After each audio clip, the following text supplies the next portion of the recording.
ఇందాక చెప్పిన మా ఫిల్మ్ స్కూల్ సెపరేట్గా కన్సీవ్ చేసిన యాక్టింగ్ ఏంటంటే గీతాకృష్ణ ఫిల్మ్ స్కూల్ తరఫున ఒక గిఫ్ట్ లాగా అనమాట. No acting policy, don't act.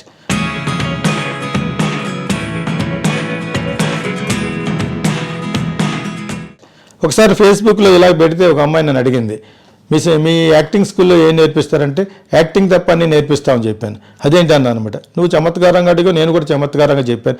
ఎందుకంటే యాక్ట్ చేసే రోజులు వెళ్ళిపోయినాయి. స్టార్ట్ కెమెరా యాక్షన్ అనగానే యాక్ట్ చేసేడాలు, ఆ ఆర్టిఫిషియల్ యాక్టింగ్ పోయింది ఇప్పుడు. అంతేకాదు నేను ఏమంటానంటే యాక్ట్ చేయొద్దు. అక్కడ ఏమైనా డైలాగ్ ఇస్తే డైలాగ్ మామూలుగా నీకుగా చెప్పు, దట్ ఈజ్ ఎనఫ్. అక్కడ మెథడాలజీ అప్లై చేయని అవసరం లేదు, నువ్వుగా చెప్పు.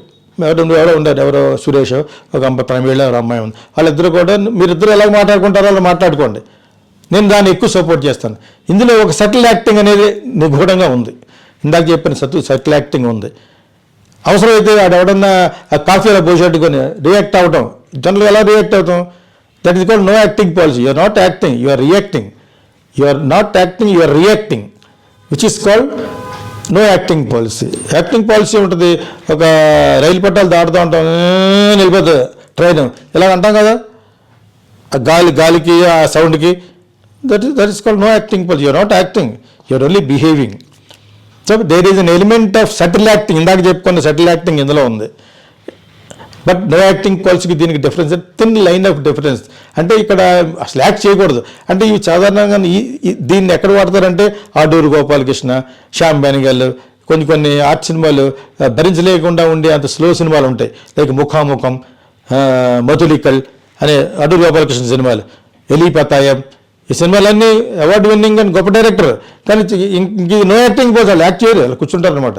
కెమెరాలో పాదేస్తాడు. అక్కడ ముఖాముఖం అనే సినిమాలో కిటికీ వెనకాల కెమెరా పెడతాడు, ఆ పక్క కూర్చొని అప్పుడు ఈ పక్క కూడా తిరిగి ఉన్నాడు, అతను ఆ పక్కే తిరిగి కూర్చుంటాడు. That is more than 1100 feet, అంటే 11 minutes, 100 feet ఒక నిమిషం. ఇదేంటంటే no acting policy. Your sitting, you shooting, that's all. అలా పోనే. అది డైరెక్ట్గా అడిగాడు, వాట్ ఈజ్ దిస్ అని. అంటే అన్ని చోట్ల ఇలా కాదు.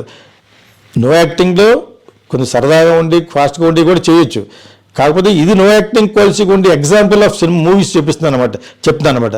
అడూరు గోపాలకృష్ణ ఎవరిని అడిగారు, మీరు what is this kind of film 1000 feet, ఎంత, what are you trying to tell in that అని. లెట్ ఆడియన్స్ అండర్స్టాండ్ అన్నాడు. That his style. ఎవడేం చేయలేదు. స్వతంత్ర భూమిలో ఎవడిష్టం వాడిది. So such films got national acclaimed, national award, international అవార్డులు కూడా వచ్చినాయి. So that is the different thing. So no acting పాలసీని ఆర్ట్ సినిమాలకే కాదు, మంచి సినిమాలు కూడా వాడచ్చు. నేను ఇందాక చెప్పి 2-3 ఎగ్జాంపుల్. కాఫీ షాప్కి వెళ్తారు, సడన్గా పైనుంచి బల్లి పడుతుంది అనుకోండి, రియాక్ట్ అవుతాం కదా. That means you're not acting, you're only reacting. That is called no acting policy from Geethakrishna film school.